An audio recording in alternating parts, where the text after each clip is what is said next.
Hey, welcome back to the Table Talk Podcast. This is Caleb, and I'm here with David.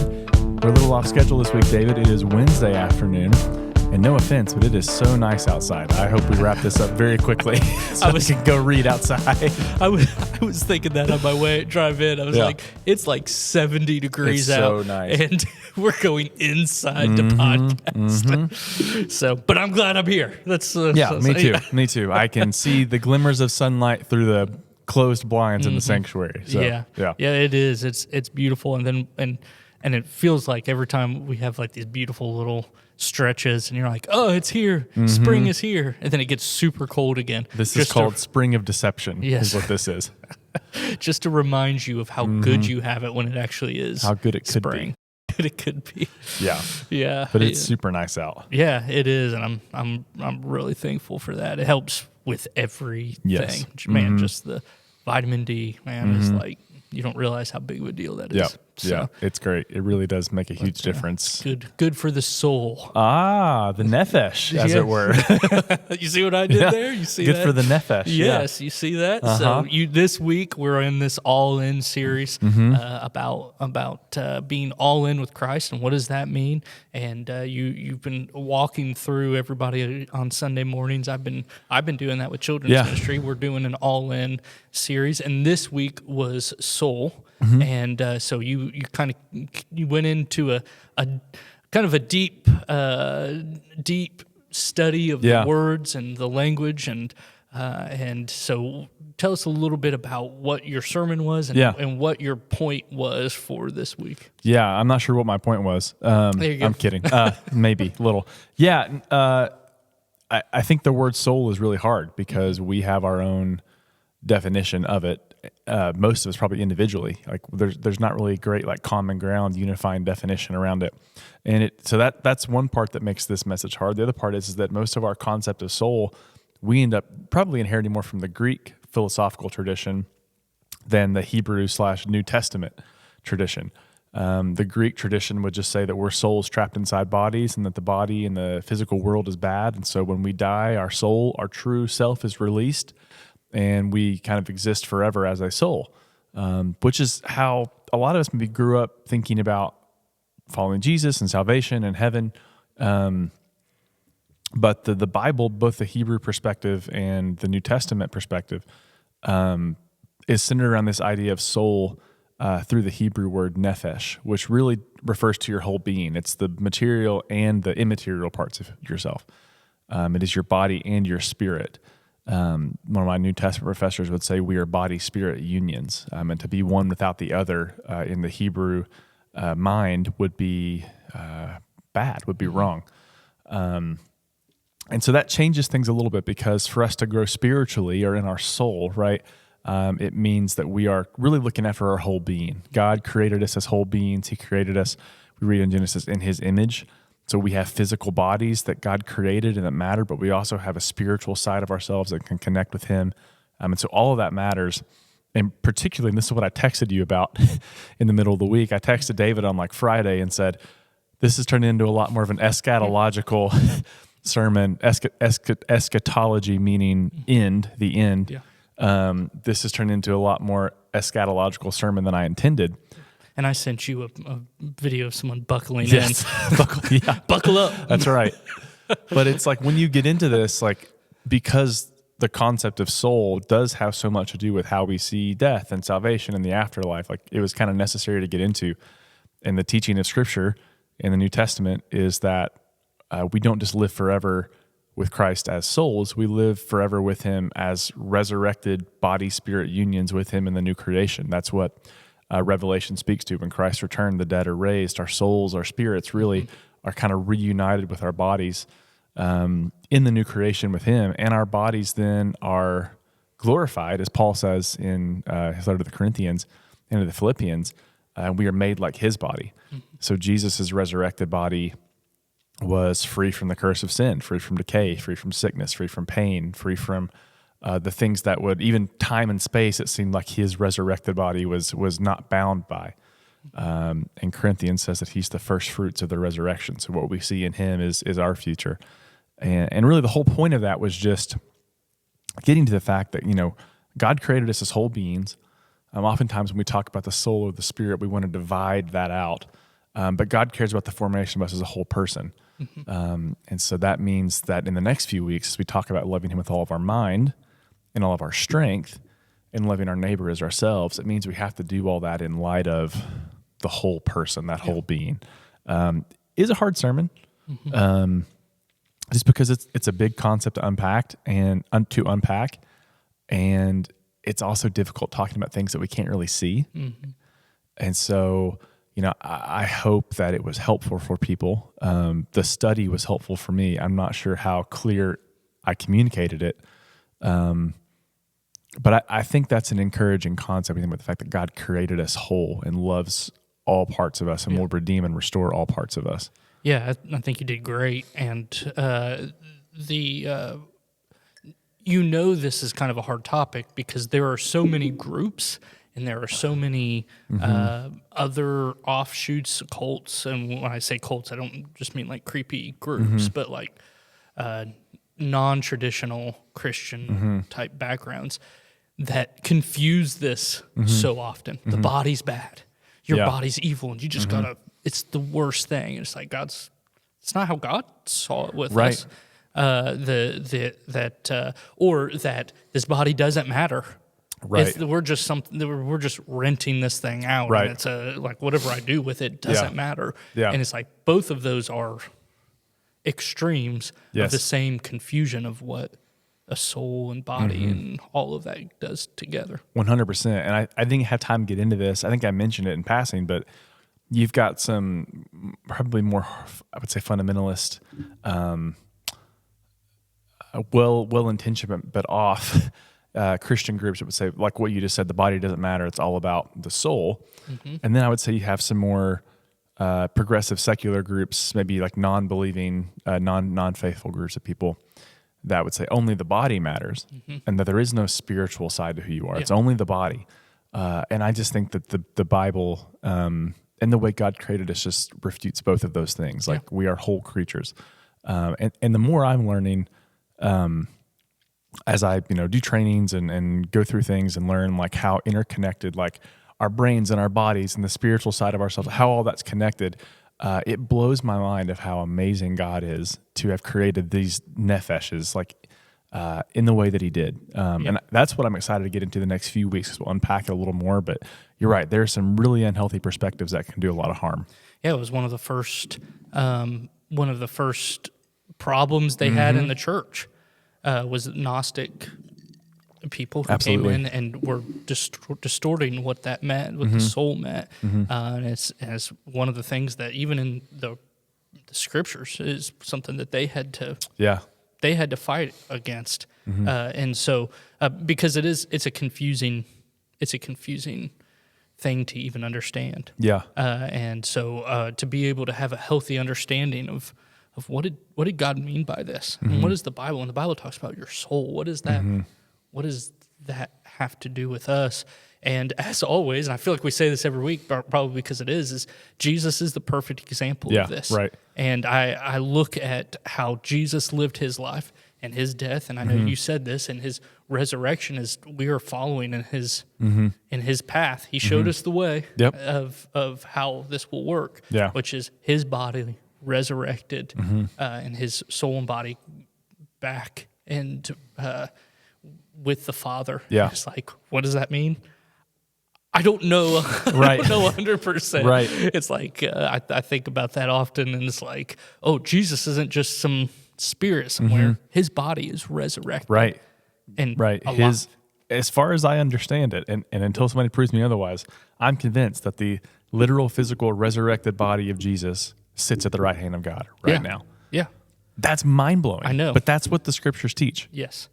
He made the way, and which is incredible for us to think about, incredibly hard to even grasp. Right. There are just some things about God that are just so huge and really hard to grasp that we can almoys get lost in trying to figure them out. But I don't know that we always have to do that. I think sometimes we can go, oh, okay, this is what God is. This is the direction that God has told us, and that he's shown the way, and it's right. And so I think that's a great way of looking at it. It's such an important thing to discuss and to try to understand. Yeah. Yeah, it is. I mean, Paul says that, right now we see us through a mirror dimly, right? So we're only seeing outlines and shadows, and we can't see the whole picture clearly, but one day we will. Yeah. But we have seen the story of Jesus, and we trust that story. And so we do believe that what God has in store for us is good, and it's beyond our wildest imagination, as Paul writes in Romans. So, yeah, it is hard, and it is complicated, but it really matters. And so just kind of having that really matters to me. Like, I think that having that grounded, rooted perspective on what we even mean when we say the word soul or spirit, what we're talking about, it just has such an implication. Yeah. On how we view ourselves, how we view other people, how we live. And so that's why this is a really important sermon for me. And, like I said, I don't know how well I communicated it. I would encourage people to go, do some more researching into the Hebrew word nephesh and things like that. But it's hard to grasp, but I think God can bring us along in some really cool ways once we start to get it. Yeah. Definitely. I think it's so cool how when you're talking about how God puts how Scripture came together, and when He says, "Love the Lord your God with all your heart, soul, mind, and strength," it feels like this series is perfectly built in a great order, and it's like, well, that's just God's order of things that you need to talk about getting your heart right. Then soul, and figure that. And once you kind of get the soul part of it figured out, then you can start thinking about mind and start thinking about strength. Yeah. And I think that's really, I think it's been a great series, and I think that's a great way of coming at that at the all in series. Yeah. Well, thanks, man. I mean, it wasn't my word. Like I said, it's God's order, and I think this is the reason we're so passionate about this, is because this is where we find wholeness. Like, we want wholeness for ourselves, for you, for our community. We want, as Jesus says in John 10, to live life to the fullest. And this is how I think we do that. Yeah. By following this and by loving our neighbor as ourselves. That's how we experience that. And so next week we're talking about the mind, which is interesting because it's the one that is not included in the Hebrew Shema in Deuteronomy. It's actually one that's added, that Jesus kind of expands on a little bit. And I've been doing some research on that word today. It's the Greek word dianoia, meaning like with or through the mind. And what's interesting is that some scholars I've read today basically have suggested that wasn't a part of the original Hebrew in the Old Testament, because the word lev for heart, Hebrews didn't divide the heart and the mind really, but Greeks did, almost how we do, right? We see heart as like kind of our emotional center. Our mind is our logical, rational thinking center.